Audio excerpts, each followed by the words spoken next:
Magandang hapon mga par. So yun mga par ay bisita muna tayo mga par sa palayan natin mga par, kung lahat na ba nahinog mga par, or lahat na ba yung kung hurot na ba nagdungo mga par, para matansya natin mga par kung kuno nato mga par ano yun mga par. So ayan mga punta atuon na natin mga par, pupunta na tayo mga par. So ayan mga par, nandito tayo mga par.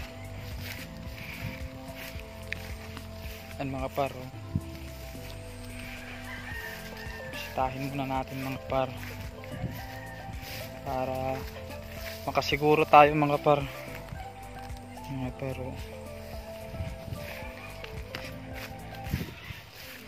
mga par, ito muna tayo mga par.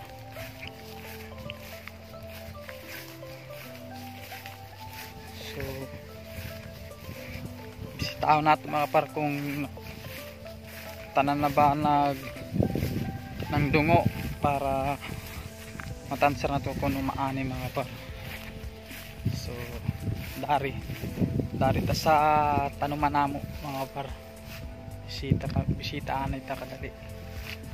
So yan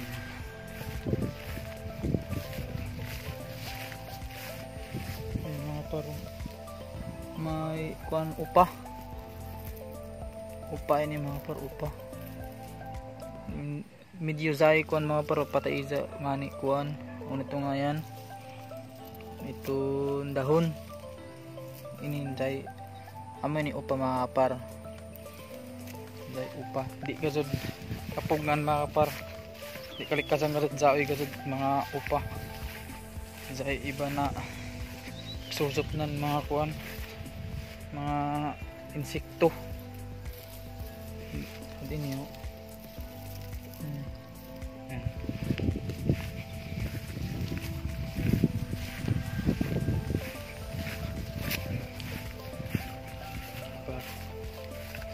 Dito tayo dari ito mga paro diri sa kuan, dili maturot tanan mga par na at least dahil dazo lupa dabo na dazon mga kuan kwarta or kwartaan, di forget mga kapar. So, hindi nila alam talaga mga par, yung iba mga kapar, yung mga na ito mga kapar panggasto ay kuan pahumay rolling ragod,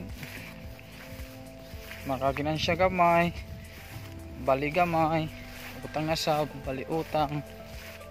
So mas magana mga kapar kung kuan jawi zon imo gazud kapital, kay don gano jay makaya kapital sa imo paggasto ni mga kapar, kay para di na ka magbasad pa, yan ay problemahon.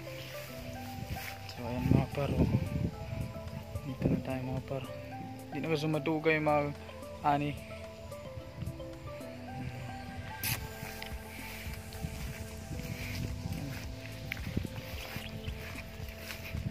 So kami mga kapar, di kami purkit jay amo kalupaan, azay kalupaan nato mga par, dili ta kun kwartahan, di ta mo lang dabo kwarta, sakto ra makakaon ginabmay, makabasad ginabmay, sakto ra, di purkit na imo basakan dapat daw yung kwarta magsalig dazon. So pobre ra sab kami mga kapar, pobre di kami kwartahan, pobre ra kami, buhay farmers kaya mga par, kunting negosyo. So ayan mga par, tapos na tayo, bye bye.